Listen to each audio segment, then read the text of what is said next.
வாழைக்காய் கோலா உருண்டை. சும்மா சிக்கன் கோலா உருண்டைக்கு அவ்வளோ டஃப் குடுக்குங்க. அல்டிமேட்டா இருக்கும் டேஸ்ட்டு. வாங்க எப்படி பண்ணுறதுன்னு பார்க்கலாம். இதுக்கு நான் ஒரே ஒரு வாழைக்காய் வேக வச்சு எடுத்திருக்கேன். இதுவே போதுமானது அளவு. 2 வெங்காயம் கட் பண்ணி போட்டிருக்கேன். 10 பல்லு பூண்டு, 1 ஸ்பூன் சோம்பு, 1 ஸ்பூன் ஜீரகம், 10 வரமிளகாய், கொஞ்சோண்டு இஞ்சி, ஒரு கைப்பிடி அளவுக்கு தேங்காய் போட்டிருக்கேன். ஒரே ஒரு பட்டை. இது ரொம்ப ரொம்ப இம்பார்ட்டண்ட்டு. ஒரு 2 ஸ்பூன் அளவுக்கு உடச்ச கடல, ஒரே ஒரு ஸ்பூன் கறி மசாலா போட்டிருக்கேன். 3 காஞ்ச மிளகாய். இதெல்லாம் போட்டு கொஞ்சம் கொரப்பா அரைச்சிக்கோங்க. தென் நம்ம வேக வச்சு வச்சுருக்க அந்த வாழைக்காவே போட்டுக்கோங்க. 1 ஸ்பூன் உப்பு போட்டுக்கோங்க. ஒரு 2 ஸ்பூன் போல் கடலை மாவு இருந்தால் சேர்த்துக்கோங்க. தென் கையில் கொஞ்சம் எண்ணெய் தடவிட்டு நல்லா உருண்டை பிடிச்சிட்டு பொறுமையாக கடாயில் போடுங்க. அதேமாதிரி கொஞ்சம் செவந்ததுக்கப்புறமேட்டு பொறுமையாக திருப்பங்க. ஏன்னா கொஞ்சம் உடையாமல் இருக்கணும் இல்லையா? கொஞ்சம் பொறுமையாக திருப்பங்க. நல்லா செவந்ததுக்கப்புறமேட்டு எடுத்து சாப்பிட்டு பாருங்க. அவ்வளோ டேஸ்ட்டாக இருக்கும்.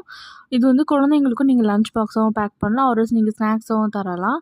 அண்ட் வந்து இதை சேவ் பண்ணி ட்ரை பண்ணி பாருங்கள். அண்ட் மறக்காமல் என்னோடய பேஜை ஃபாலோ பண்ணிட்டு போங்க. பாய்.